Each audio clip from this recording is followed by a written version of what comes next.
Assalamualaikum warahmatullahi wabarakatuh. Perkenalkan, nama saya Muhammad Dafaat Syalfawazi dengan NIM 2401010101013. Pada kesempatan kali ini saya akan mempresentasikan jawaban UTS mata kuliah Komunikasi Data dan Jaringan Komputer yang mencakup 5 topik utama, yaitu prinsip komunikasi data, topologi jaringan, physical layer, OSI layer, dan protokol-protokol di dalamnya. Soal pertama, jelaskan cara kerja prinsip komunikasi data dalam jaringan komputer. Komunikasi data itu adalah proses pengiriman dan penerimaan data antara dua atau lebih perangkat melalui media transmisi. Ada 5 komponen utama dalam sistem komunikasi data. Yang pertama, pengirim atau source, yaitu perangkat yang mengirimkan data, misalnya komputer atau smartphone. Kedua, transmitter, yaitu perangkat yang mengubah data menjadi sinyal yang dapat ditransmisikan seperti modem atau network card. Ketiga, media transmisi, yaitu jalur fisik tempat data mengalir, bisa berupa kabel tembaga, fiber optik, atau gelombang radio. Keempat, receiver, yaitu perangkat yang menerima sinyal dan mengubahnya kembali menjadi data yang dapat dimengerti. Dan kelima, penerima atau destination, yaitu perangkat tujuan yang menerima data final. Nah, proses kerjanya itu dimulai ketika pengirim membuat data, kemudian transmitter mengkonversi data tersebut menjadi sinyal elektrik, optik, atau elektromagnetik sesuai media yang digunakan. Nah, sinyal ini kemudian dikirim melalui media transmisi menuju receiver. Di sisi penerima, receiver mengkonversi sinyal kembali menjadi data digital yang dapat dipahami oleh destination device. Nah, yang perlu diperhatikan adalah efektivitas komunikasinya yang ditentukan oleh 3 faktor utama. Yang pertama, delivery, yaitu data harus sampai ke tujuan yang tepat. Kedua, accuracy, yaitu data harus akurat tanpa error. Dan yang ketiga, timelines, yaitu data harus diterima dalam waktu yang tepat tanpa delay dan yang berlebihan. Nah, selain itu, komunikasi data juga memiliki beberapa karakteristik penting seperti arah transmisi, yaitu simplex satu arah, half duplex dua arah bergantian, atau full duplex dua arah simultan, serta mode transmisi yang bisa serial atau paralel. Selanjutnya, pertanyaan kedua, jelaskan jenis dan cara kerja topologi dasar jaringan komputer. Oke, sekarang kita bahas tentang topologi jaringan komputer. Jadi topologi itu adalah cara atau konsep untuk menghubungkan beberapa komputer sekaligus menjadi suatu jaringan yang terinterkoneksi. Ada beberapa jenis topologi dasar. Yang pertama, topologi bus, yaitu menggunakan satu kabel backbone utama sebagai jalur komunikasi. Cara kerjanya, semua node terhubung ke satu kabel tunggal dengan terminator di kedua ujungnya. Data yang dikirim akan broadcast ke semua node, tapi hanya node dengan alamat tujuan yang akan menerima data tersebut. Nah, kelebihannya adalah hemat kabel dan mudah dikembangkan. Serta kekurangannya itu jika kabel utama putus, seluruh jaringan down dan sering terjadi collision atau tabrakan data. Jenis topologi yang kedua, topologi star, yaitu menggunakan hub atau switch sebagai pusat koneksi. Cara kerjanya, semua node terhubung langsung ke perangkat pusat, sehingga komunikasi antar node harus melewati hub atau switch. Nah, kelebihan dari topologi star ini adalah mudah troubleshooting, jadi jika satu node bermasalah, tidak akan mempengaruhi yang lain dan lebih stabil. Kekurangannya bergantung pada perangkat pusat, jadi jika hub atau switch rusak, maka seluruh jaringan mati dan membutuhkan banyak kabel. Ketiga, topologi ring, membentuk cincin tertutup di mana setiap node terhubung ke dua node lainnya. Nah, cara kerja dari topologi ini, data bergerak dalam satu arah melewati setiap node hingga mencapai tujuan. Setiap node berfungsi sebagai repeater yang menguatkan sinyal. Kelebihan dari topologi ring adalah performa tidak terpengaruh banyak node dan tidak terjadi collision. Kekurangannya, jika satu node rusak, seluruh jaringan terganggu dan troubleshooting lebih rumit. Yang keempat, topologi mesh, di mana setiap node terhubung ke beberapa atau semua node lainnya. Cara kerjanya itu ada banyak jalur alternatif untuk pengiriman data, sehingga jika satu jalur putus, data bisa lewat jalur lain. Kelebihan dari topologi mesh adalah redundansi tinggi dan sangat reliable. Kekurangannya biaya tinggi karena banyak kabel dan instalasi serta konfigurasinya yang kompleks. Terakhir, topologi hybrid. Topologi hybrid itu adalah kombinasi dari dua atau lebih topologi. Biasanya digunakan di jaringan besar untuk mengoptimalkan kelebihan masing-masing topologi.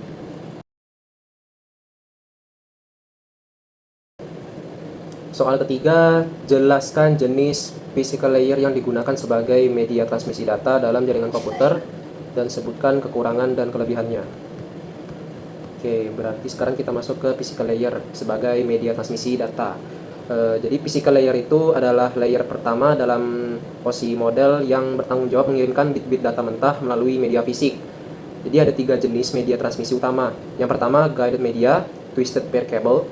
Ada 2 tipe, UTP dan STP. Cara kerjanya menggunakan pasangan kabel yang dipilin untuk mengurangi interferensi elektromagnetik. Kelebihannya itu murah, fleksibel, mudah instalasi, dan banyak digunakan untuk LAN.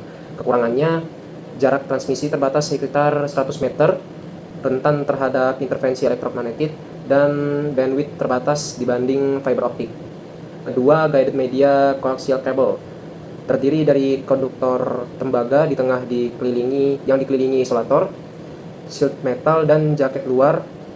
Cara kerjanya mengirim sinyal elektrik melalui konduktor pusat dengan shield yang melindungi dari intervensi. Nah, kelebihan dari guided media coaxial cable itu bandwidth lebih besar dari twisted pair, lebih tahan intervensi, dan bisa mencapai jarak lebih jauh. Kekurangannya lebih mahal dan kurang fleksibel dari UTP, serta instalasi lebih rumit. Ketiga, guided media fiber optik.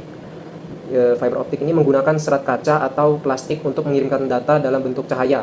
Cara kerjanya, data dikonversi menjadi pulsa cahaya oleh LED atau laser, kemudian ditransmisikan melalui core fiber dengan prinsip total internal reflection.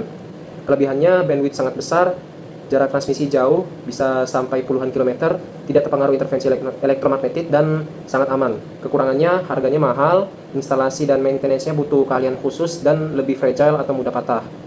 Keempat, unguided media wireless. Menggunakan kabel.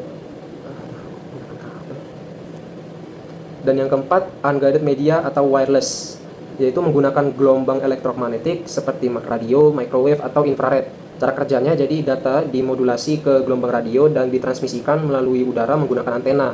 Nah, kelebihan dari unguided media yang wireless ini, mobilitasnya tinggi, instalasinya mudah tanpa kabel, dan cocok untuk area yang sulit dijangkau kabel. Dan kekurangannya rentan intervensi, keamanannya yang lebih rendah, bandwidthnya terbatas, dan dipengaruhi oleh cuaca atau obstacle fisik. Soal keempat, jelaskan definisi OSI layer dan proses data yang terjadi di setiap layer. Oke, selanjutnya kita akan bahas OSI layer. OSI atau Open System Interconnection itu adalah model referensi standar yang menjelaskan bagaimana data berkomunikasi dalam jaringan. Model ini dibagi menjadi 7 layer dan setiap layer punya fungsi spesifik. Layer 7 atau application layer adalah layer terdekat dengan user. Proses datanya itu menyediakan interface dan services untuk aplikasi pengguna seperti email, web browsing, atau file transfer. Contohnya ketika kita buka website, HTTP bekerja di layer ini untuk request dan response data. Layer 6 atau presentation layer bertanggung jawab untuk format dan enkripsi data. Proses datanya melakukan translation data dari format aplikasi ke format jaringan, kompresi data untuk efisiensi transmisi, dan enkripsi untuk keamanan. Misalnya konversi dari EBCDIC ke ASCII atau enkripsi SSL dan TLS. Layer 5 atau session layer yaitu mengelola sesi komunikasi. Proses datanya membuka, mengelola, dan menutup koneksi antar aplikasi serta melakukan sinkronasi dengan checkpoint. Contohnya ketika kita login ke sistem, session layer menjaga agar koneksi tetap aktif dan selama kita bekerja. Layer 4 atau transport layer yaitu memastikan pengiriman data yang reliable. Proses datanya melakukan segmentasi data dari layer atas menjadi segmen-segmen kecil, menambahkan nomor urut sequence number, melakukan error checking dan recovery, serta mengatur flow control. Di sini juga ditentukan port number untuk identifikasi aplikasi. Protokol utamanya TCP untuk reliable connection dan UDP untuk fast connectionless. Layer 3 atau network layer untuk mengatur routing dan logical addressing. Proses datanya menambahkan header yang berisi IP address source dan destination, menentukan jalur terbaik best path untuk pengiriman data yang menggunakan routing algorithm, melakukan fragmentasi jika paket terlalu besar, dan forwarding paket ke network tujuan. Layer 2 atau data link layer yaitu menangani komunikasi antar device dalam satu network. Proses datanya melakukan framing dengan menambahkan header dan trailer yang berisi MAC address, error detection menggunakan CRC atau cyclic redundancy check, flow control untuk mengatur kecepatan transmisi, dan media access control untuk menentukan kapan device boleh transmit. Layer ini dibagi jadi dua sublayer, yaitu LLC dan MAC atau MAC. Layer 1 atau physical layer adalah layer terbawah yang mengirim bit mentah. Proses datanya mengkonversi frame menjadi bit-bit binary, lalu mengubahnya menjadi sinyal fisik. Elektrik untuk kabel tembaga, cahaya untuk fiber, atau radio untuk wireless. Di sini juga ditentukan spesifikasi fisik seperti voltage level, timing, dan connector types. Ketika data dikirim dari pengirim, prosesnya itu disebut encapsulation. Data turun dari application ke physical layer.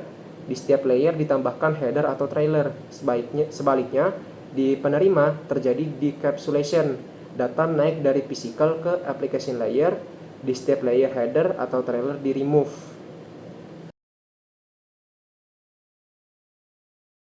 Di soal kelima, jelaskan fungsi masing-masing protokol di setiap OSI layer. Di application layer, protokol utamanya itu adalah HTTP atau HTTPS untuk web browsing dan mengakses halaman web, FTP untuk transfer file, SMTP untuk mengirim email, POP3 dan IMAP untuk menerima email, DNS untuk translasi nama domain ke IP address, DHCP untuk assign IP address otomatis, dan Telnet atau SSH untuk remote access. Kemudian di presentation layer, protokolnya meliputi SSL atau TLS untuk enkripsi dan keamanan data, JPEG atau GIF untuk format gambar, MPEG untuk format video, dan ASCII atau EBCDIC untuk encoding karakter.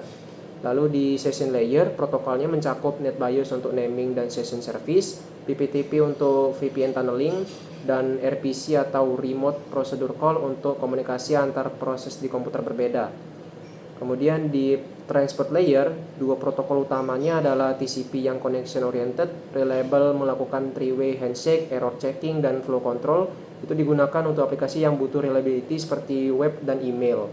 Sedangkan UDP yang connectionless digunakan untuk aplikasi real time seperti video streaming dan online gaming. Lalu di network layer, protokol utamanya IP untuk logical addressing dan routing, ICMP untuk error reporting dan diagnostic seperti ping, IGMP untuk multicast group management, dan routing protokol seperti RIP, OSPF, BGP untuk menentukan jalur terbaik. Di data link layer, protokolnya termasuk Ethernet untuk LAN, PPP untuk point-to-point connection, ARP untuk mapping IP address ke MAC address, dan RARP untuk sebaliknya. Di physical layer tidak ada protokol dalam artian software, tapi lebih ke standar fisik seperti IEEE 802.3 untuk Ethernet, IEEE 802.11 untuk Wi-Fi, RS232 untuk serial communication, dan V.35 untuk one connection. Baik, untuk merangkum presentasi hari ini, saya telah membahas prinsip komunikasi data yang melibatkan 5 komponen utama, berbagai topologi jaringan dengan karakteristik masing-masing, media transmisi guided dan unguided dengan kelebihan dan kekurangannya, 7 layer OSI dengan proses encapsulation dan decapsulation, serta protokol-protokol yang bekerja di setiap layer untuk memastikan komunikasi data berjalan efektif. Semua konsep ini saling terkait dan bekerja sama untuk membangun sistem jaringan komputer yang handal dan efisien. Saya tutup presentasi saya. Demikian, Assalamualaikum warahmatullahi wabarakatuh.